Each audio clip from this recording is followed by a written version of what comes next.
Elle arrive comme beaucoup d'auteurs du Festival du Livre à Nice. Elle va faire une dédicace de son bouquin tout à l'heure à la FNAC, je crois que c'est vers 5 heures, c'est ça. Et puis, elle a travaillé comme énormément de gens de l'audiovisuel en France, quelques années à Radio Monte-Carlo, parce que Radio Monte-Carlo, c'est une maison qui a commencé, j'en sais quelque chose, avec 300 000 auditeurs. Nous avions 25-26 ans, il y avait des gens comme Pierre Lescure, comme Foucault, comme Bruno Mazur et tant d'autres. On a commencé avec des babies que personne ne connaissait. Et on a quand même amené cette maison entre... Il y a des anciens ici aussi, alors ils savent bien de quoi on parle. On a amené cette maison de 400 000 auditeurs à 7 millions. Ce qui est quand même, dans l'histoire de l'audiovisuel français, quelque chose d'assez important. Et aujourd'hui, dans toutes les grandes maisons, toutes les chaînes, les radios, les télés, il y a toujours des gens de RMC. Pas une, deux personnes, il y en a partout. Je veux dire que Olivier Mazerolle, qui a dirigé l'information de France 2 il n'y a pas longtemps, sort de chez nous, autant pour continuer longtemps, et Pierre Lescure et tant d'autres, déjà cité, point final. Madame Laborde nous a rejoint en 82, pour parler d'économie et de politique. Ouais. Et aujourd'hui, elle est en charge des grands journaux de France Télévisions le week-end, après s'être fait un rendez-vous historique le matin, dans Télématin, aux côtés de William Lévergie, en recevant des invités collant exactement à l'actualité à 8h10 tous les matins. Et ça, effectivement, c'est une case de référence dans l'information de notre pays. C'est tout, sauf une star, moi je peux le dire, parce qu'on se connaît tous bien. Et quand j'ai lu son bouquin l'autre jour, là je vais essayer d'être sérieux pour une fois. Ça, ce genre de bouquin, quand vous l'avez lu, vous vous dites, eh bien ça c'est la fille que je voudrais avoir comme copine. Je pense que c'est le plus beau compliment qu'on puisse lui faire, parce qu'elle raconte, enfin je sais pas moi, tous les gens se racontent aujourd'hui. Oui, moi aussi un peu. Mais avant de parler du livre, je voulais juste dire quelque chose sur Bernard, parce que c'est très... Non, mais il va pas aimer, mais c'est pas grave, je le dis quand même, parce que c'est vrai qu'ils vont se connaître depuis quelques années. Mais Radio Monte-Carlo a généré des journalistes extrêmement professionnels, extrêmement solidaires, et pour dire les choses de façon un peu brutale, un peu abrupte, qui n'ont pas pris la grosse tête. Parce que on était condamnés aussi à la solidarité entre nous. Et quand moi j'ai démarré par rapport à des confrères d'Europe ou d'RTL, ou même entre eux, ils étaient en compétition, on n'avait pas ça à RMC.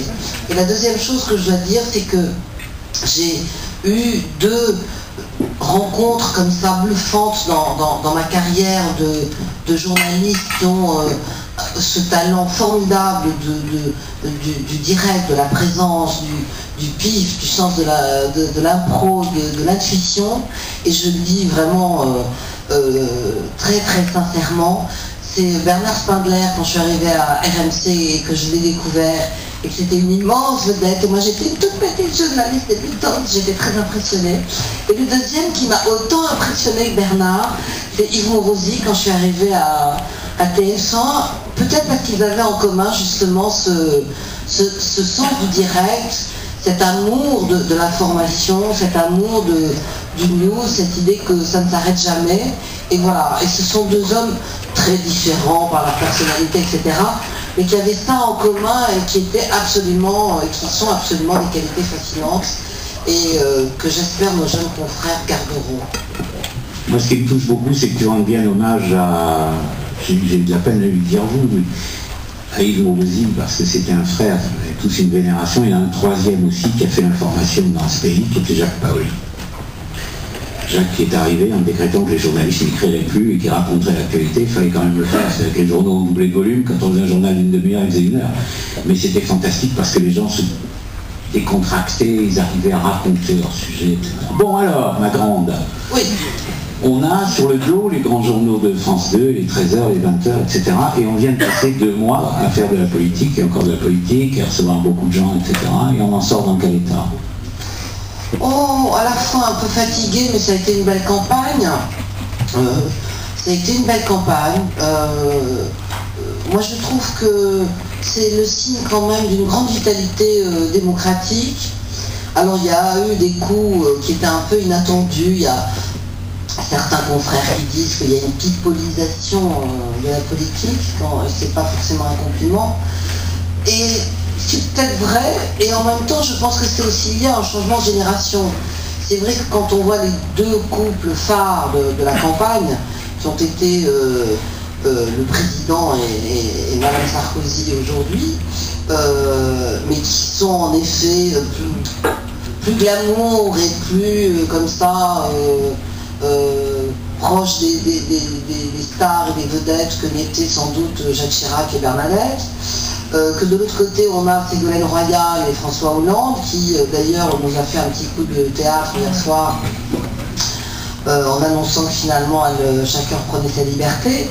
On a à la fois des couples qui sont jeunes, alors ça rejoint le propos de mon livre, puisqu'on a un jeune président qui a quand même dépassé les 50 ans, c'est formidable. Et je pense que cette campagne, elle a aussi reflété ça. C'est-à-dire que subitement, l'opinion publique, les Français ont eu envie d'en savoir un peu plus, au-delà des programmes politiques, sur les individus. Et je pense qu'ils n'ont pas tort, car au fond, le programme, ils savent bien qu'on l'applique si on peut. On leur a fait quand même pendant très longtemps le coup du programme, depuis les 110 propositions, en passant par la fracture sociale, en passant par les 35 heures que personne n'avait demandé mais qu'on avait quand même, en passant par toutes les bonnes idées, la suppression du service militaire que personne ne réclamait mais qu'on avait quand même. Donc en termes de programme, les Français, si je peux dire, ont eu leur dose. Ils ont envie maintenant, et je trouve que c'est pas idiot, de connaître l'énergie. C'est-à-dire qu'ils se disent qu'au fond, s'ils ont un président, puisqu'ils ont choisi un président et pas une présidente, mais qui est en effet un homme jeune, énergique, qui en veut, qui a en plus un appareil derrière lui qui fonctionne, qui le suit, qui l'accompagne. Alors après, bon, on a vu qu'aux législatives, les Français qui sont toujours espiègles ont un peu corrigé leur enthousiasme présidentiel, mais ça fait partie de la démocratie. Je trouve que c'est plutôt encourageant, c'est plutôt sain pour la démocratie. Ça veut dire quoi qu'on dise, que notre système fonctionne bien et que nos institutions tiennent le choc et que les Français se sentent assez à l'aise avec ces institutions, me semble-t-il. Voilà. France Télévisions, c'est la chaîne nationale, parce qu'on parle souvent beaucoup et parfois trop de la chaîne en face. En matière de télévision, c'est comme dans les constructeurs automobiles, on ne cite jamais le nom du concurrent. Les gens de Peugeot ne parlent jamais de Renault et vice-versa, ils disent nos concurrents. Les gens de la télévision, France 2, c'est ceux dans la chaîne d'en face, c'est vrai, c'est pas vrai. Bon, alors, France Télévisions, c'est la chaîne nationale, avec le groupe France Télévisions. Est-ce que ça veut dire que c'est plus difficile de faire de l'info à France Télévisions? C'est-à-dire, quand on reçoit quelqu'un, quand vous recevez François Bayrou ou Ségolène Royal, est-ce que vous avez sur le dos les attachés parlementaires, les ceux-ci, les ceux-là, il faudrait faire ci comme ça, qu'est-ce que vous allez lui demander, etc. Est-ce que ce circuit-là existe toujours? Non, franchement non. Je crois qu'on va quand même de plus en plus vers une assez grande liberté. Moi, personnellement, personne ne m'a jamais dit « il faut que tu poses cette question ». Que l'attaché de presse, et c'est son job après tout téléphone en disant « cher ami, le ministre adorait parler d'eux » ou « de quoi avez-vous l'intention de parler ?» Je dis j'ai l'intention de parler de ça et ça, le ministre aimerait beaucoup, je dis ah bon comme c'est intéressant, et puis après on est en direct et je fais ce que je veux, et jamais personne après m'a dit mon Dieu quelle horreur, vous n'auriez pas dû faire ci, vous n'auriez pas dû faire ça. Je pense que la pire des censures, puisqu'il faut employer le mot, c'est la censure qu'on s'applique à soi-même, c'est l'autocensure, c'est la peur de ne pas plaire. Quand on est journaliste, il y avait un mot de Franz Gisbert quand il a sorti son bouquin qui s'appelait le dernier, c'était d'ailleurs le tout dernier qu'il a fait sur les confidences de Chirac. Oui, c'est ça. Ouais. Il a dit un journaliste n'a pas d'amis, et bon, c'est un peu sauvage comme expression, mais il y a un peu ça. Donc c'est vrai que les attachés de presse encore une fois interviennent, moi ça ne me choque pas, parce qu'elles sont payées pour ça ou ils sont payés pour ça, et en effet c'est bien légitime. Que on dise j'ai pas aimé votre papier, ça m'a pas plu, encore une fois c'est pas très grave. Le problème c'est la fois d'après, moi je fais pas le papier que j'avais envie de faire ou que je pense être juste parce que j'ai peur de déplaire. Alors honnêtement ça m'est pas arrivé, il y a sans doute eu des histoires de cet ordre-là, mais la vraie difficulté c'est que on ne sait jamais au fond si c'est le pouvoir politique qui a dit je veux la tête d'un tel et d'un tel ce soir sur un plateau d'argent, ou si c'est le patron qui, pensant que l'homme politique serait content d'avoir la tête d'un tel et d'un tel, le convoque et lui dit écoutez cher ami, vous avez bien compris que dans ces conditions on va se quitter bons amis, vous passerez à la comptabilité qui vous remettra votre chèque. Donc, honnêtement, aujourd'hui en tout cas, je pense qu'on a une grande liberté. Moi, j'ai pas connu l'époque où en effet il fallait téléphoner au ministère de l'Information pour donner le menu des journaux du soir. Je sais que ça a existé, mais grâce au ciel, ces temps sont révolus. Et encore une fois, je pense que la presse en France est libre. Il y a une presse d'opinion. Moi, j'appartiens à une chaîne de télévision grand public, donc je n'appartiens pas à la presse d'opinion. C'est pour ça que je ne donne pas mes opinions politiques, même si ça ne m'empêche pas d'en avoir. Et j'allais dire, je suis aussi comme tous les Français, c'est-à-dire que je peux changer d'avis.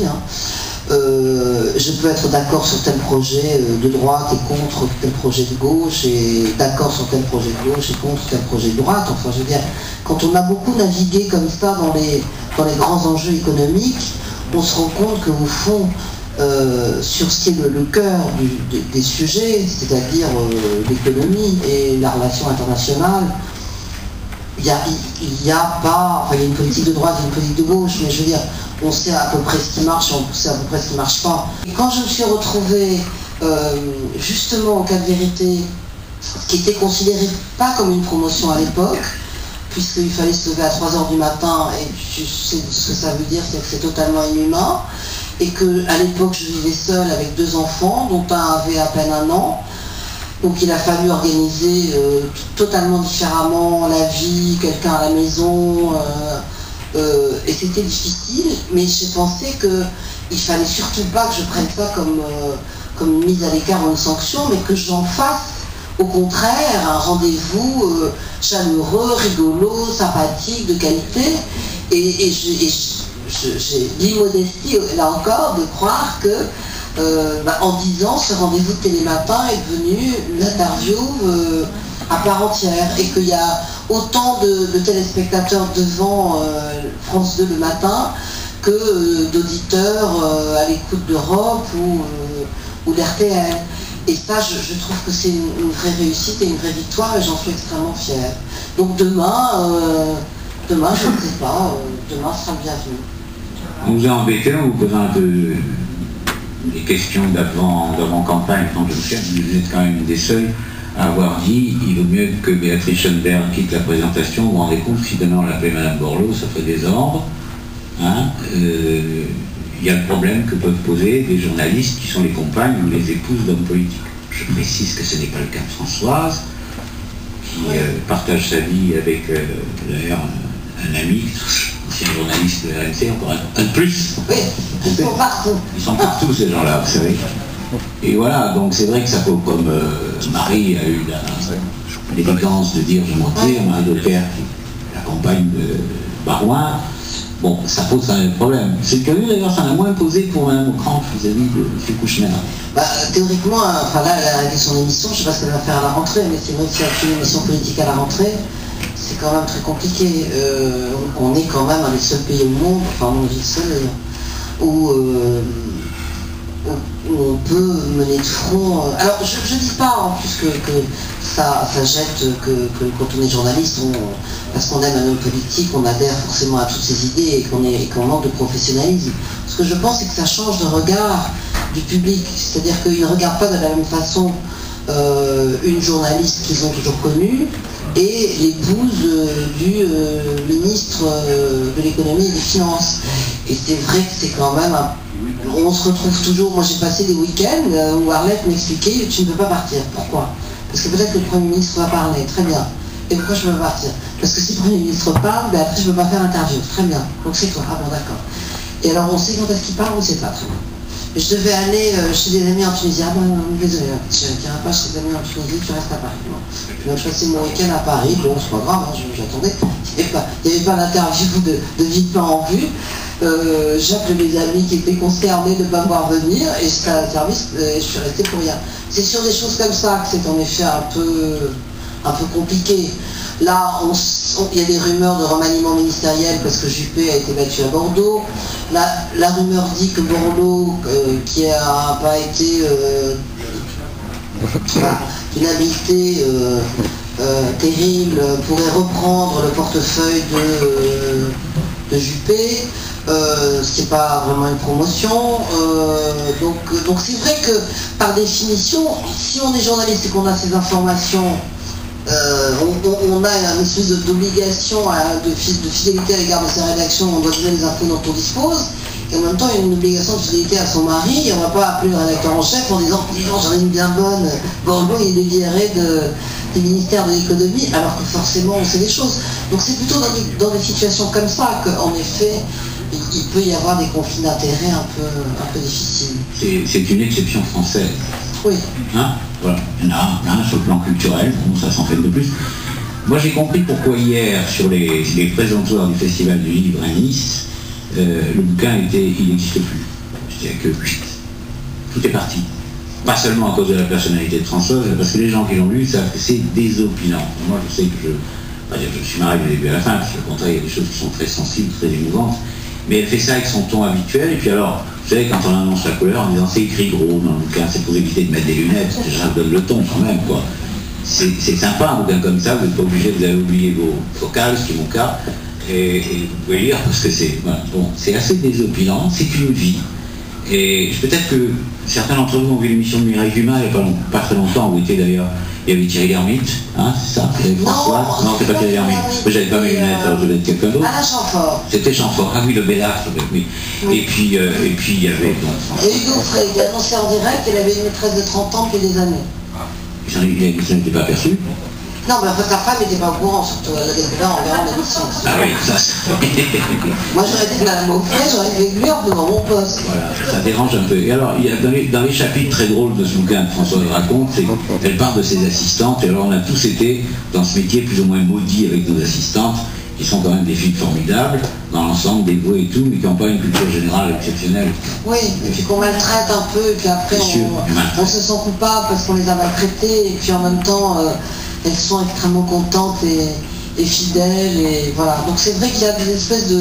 Bon, il y a des personnages que j'ai comme ça résumés en un seul. Il y a en effet l'assistante qui se fait un peu bousculer, il y a les enfants, j'ai aussi donné mon sentiment sur les familles recomposées, parce que je trouve que toute cette espèce de... Comment dire? Je trouve ça... pas très politiquement correct ce que je dis. Je déteste toute cette niaiserie sur les familles recomposées, genre grand-mère se remarie, la troisième épouse de papa est formidable, j'adore le demi-frère de ma grand-mère par alliance. Alors je sais que ça fait très beau feuilleton télévisuel avec des grandes maisons, des enfants qui rentrent, qui sortent. Et je vois pas pourquoi je devrais être gracieuse avec la nouvelle de mon ex. Donc moi je ne suis pas gracieuse avec les anciennes et les nouvelles. Vous pouvez ne pas applaudir, hein. Mais cela dit, non, mais voilà, et puis j'ai des cris sur pourquoi les voitures frottent. Ça c'est extraordinaire. Ça c'est vraiment un bouquin de femmes. Il ne devrait y avoir que des Smart ou des Fiat 500 parce qu'il ne devrait pas y avoir de pare-choc, il ne devrait pas y avoir d'ailes. Non, il faudrait qu'il y ait des pare-chocs. Non, les ailes dépassent des pare-chocs. Voilà. Et il y a toujours des ingénieurs qui doivent sortir de Polytechnique, qui font des espèces de bitoniaux comme ça sur les trottoirs qu'on ne voit jamais, qui fusillent les bas de caisse. Et donc, bilan des courses, les voitures frottent. Et moi, quand je suis à Paris et que je vois une voiture qui avec des pètes dans tous les sens, en bas, sur les côtés, etc., je dis ça, c'est une amie. Qui, elle, ose peut-être mettre des lunettes, je sais pas. Mais ça sert à rien les lunettes, c'est que tu ne peux pas voir quand tu as un truc, enfin, à moins d'être penché sur le volant, quand tu as un truc qui est haut comme ça, tu ne peux pas le voir. Oui. Par ailleurs, les rampes pour rentrer dans les parkings sont faites en effet pour des véhicules tout petits, donc voilà. Donc moi je n'ai toujours eu que des voitures qui frottaient, donc j'ai les ailes qui sont toutes les couleurs, c'est très joli d'ailleurs, c'est créatif. Ça pourrait s'appeler tout simplement une vie, parce qu'il y a tellement de choses, non mais c'est plein de... Et puis il y a une séquence à Monaco aussi quand même. Oui, aussi, oui, non mais j'en ai zappé pas mal pour raconter le bouquin. Moi j'ai bien rigolé, parce que j'ai essayé d'oublier, il faut essayer d'oublier qu'on connaît l'auteur, et c'est vrai que c'est un truc qui fait, c'est une bouffée de fraîcheur, et puis à cette époque où tous les gens se racontent en pleurnichant, c'était épouvantable, c'est dramatique. Elle dit ça, ce que je disais tout à l'heure au début de notre rencontre, c'est que c'est la copine qu'on voudrait avoir. Et je pense qu'il y a plein de gens qui raisonnent comme ça. Merci beaucoup, vraiment, merci de votre accueil. Merci.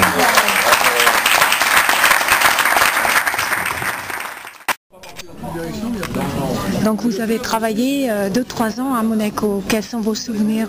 Oh, c'était magique parce que on était tantôt à Paris, tantôt à Monaco. Et moi, j'avais la chance de passer l'été à Monaco. Donc, je travaillais boulevard Princesse Charlotte dans les locaux de RMC. Et puis, à l'heure du déjeuner, j'allais me baigner soit à la piscine d'un des grands hôtels autour, soit dans la mer par là. Et puis, je revenais au studio. Je faisais une émission l'après-midi. Et j'ai le souvenir d'avoir beaucoup travaillé en même temps, d'avoir passé beaucoup de temps à me reposer, à profiter de la vie, à découvrir Monaco, et j'ai adoré travailler ici. Et mon mari a une partie de sa famille qui habite pas très loin à Beaulieu, et donc on revient régulièrement. On a des amis qui habitent Monaco, Spindler évidemment au premier chef, et donc on vient régulièrement et c'est toujours formidable. Et on avait un bateau pendant très longtemps dans le port de Monaco, mais c'était très sympa. J'ai toujours aimé venir ici. Voilà. Et dans d'autres pays, où est-ce que vous avez vécu? J'ai vécu aux États-Unis quand j'étais petite. Oh, et puis quand j'étais journaliste, j'ai beaucoup voyagé, mais ça on ne peut pas dire que ce soit vivre dans un pays. On passe 4 jours. Si, je suis restée pendant la guerre du Golfe à Bagdad pendant 1 mois ou 2, mais sinon c'est vrai que c'est toujours des séjours extrêmement brefs. Et si vous aviez à choisir, à refaire votre vie dans un autre pays, ce serait où? Ah, je sais pas. Je sais pas.